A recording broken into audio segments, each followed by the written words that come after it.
শীতের মরশুমে আমাদের সব বাড়িতেই প্রায় গাজরের হালুয়া তৈরি হয়। এর কারণ হলো এর মিষ্টি স্বাদ।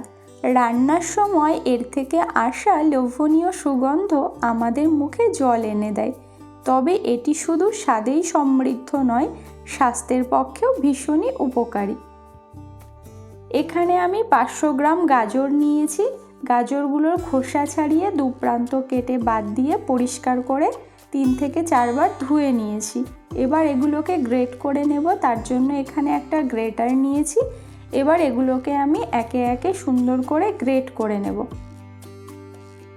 একটু মিহি করে গ্রেট করতে হবে। তো আপনারা দেখতেই পাচ্ছেন আমি কিভাবে গ্রেট করে নিচ্ছি। সেম প্রসেসেও আপনারা গ্রেট করে নেবেন। তো সব গাজর এখানে গ্রেট করা হয়ে গেছে।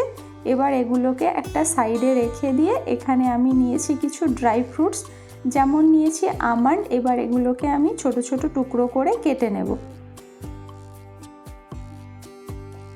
এরপর আমি এখানে নিয়েছি কিছুটা কাজু বাদাম। কাজু বাদামগুলোকেও আমি এখানে ছোট টুকরো করে কেটে নিচ্ছি।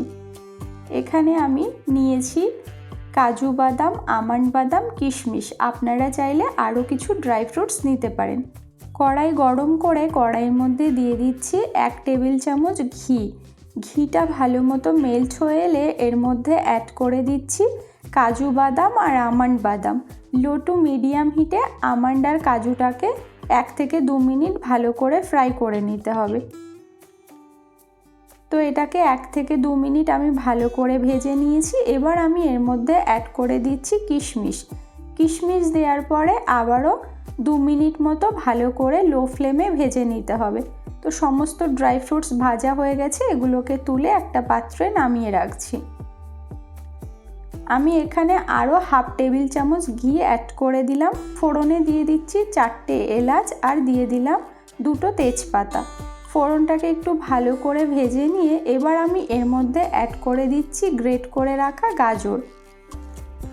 গাজর দেওয়ার পরে লো টু মিডিয়াম হিটে 7 থেকে 8 মিনিট ভালো করে ভেজে নিতে হবে। এই গাজরের হালুয়া বানানো কিন্তু ভীষণই সহজ। যারা একদমই রান্নাতে নতুন তারাও কিন্তু এই রেসিপিটি অনায়াসে বানিয়ে ফেলতে পারবেন। তো গাজরটা ভালো করে ভেজে নিয়েছি। এবার আমি এর মধ্যে দিয়ে দিচ্ছি দুধ। এখানে আমি দুধটা আগে থেকে জাল করে রেখেছি। এখানে আমি 4 কাপ অর্থাৎ 1 লিটার দুধ দিয়েছি 500 গ্রাম গাজরের জন্য। এরপর এখানে আমি নিয়েছি 1/4 কাপ গুঁড়ো দুধ। গুঁড়ো দুধটা ভালো করে একটু দুধ দিয়ে গুলে এখানে আমি অ্যাড করে দিচ্ছি। এই গুঁড়ো দুধ দেওয়ার কারণে কিন্তু এর ঘনত্বটা যেমন ভালো হবে আর টেস্টও ভীষণ ভালো আসবে। এবার এটাকে ফুটিয়ে নিতে হবে।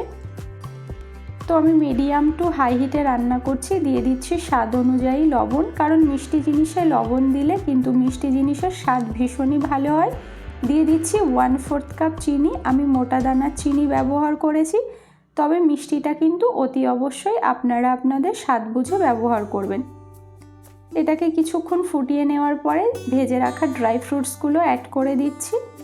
তো মোটামুটি এটাকে মিডিয়াম টু হাই হিটে 20 থেকে 25 মিনিট রান্না করতে হবে। তারপর এভাবে শুকিয়ে আসবে।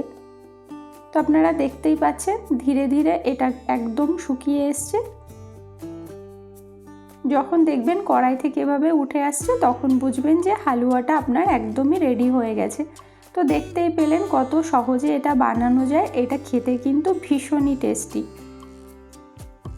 তো এটা আমার একদমই রেডি হয়ে গেছে। এবার এটাকে নামিয়ে একটা প্লেটে আমি সার্ভ করে নিচ্ছি। এটা কিন্তু আমি গরম গরম সার্ভ করছি, ঠান্ডা হওয়ার পরে কিন্তু ঝরঝরে হয়ে যাবে। এবার উপর থেকে আমি কিছু ড্রাই ফ্রুটস দিয়ে গার্নিশ করে নেব। তো রেসিপিটি আপনাদের কেমন লাগলো অবশ্যই কমেন্ট বক্সে জানাবেন। ভালো লাগলে লাইক, কমেন্ট, শেয়ার করার অনুরোধ রইল। আর চ্যানেলে নতুন হয়ে থাকলে চ্যানেলটিকে সাবস্ক্রাইব করে পাশে থাকা বেল বাটনটি অন করে রাখবেন। তাহলে আমি যখনই কোনো ভিডিও আপলোড করব নোটিফিকেশান সবার আগে আপনাদের কাছে পৌঁছে যাবে। ভালো থাকবেন, সুস্থ থাকবেন।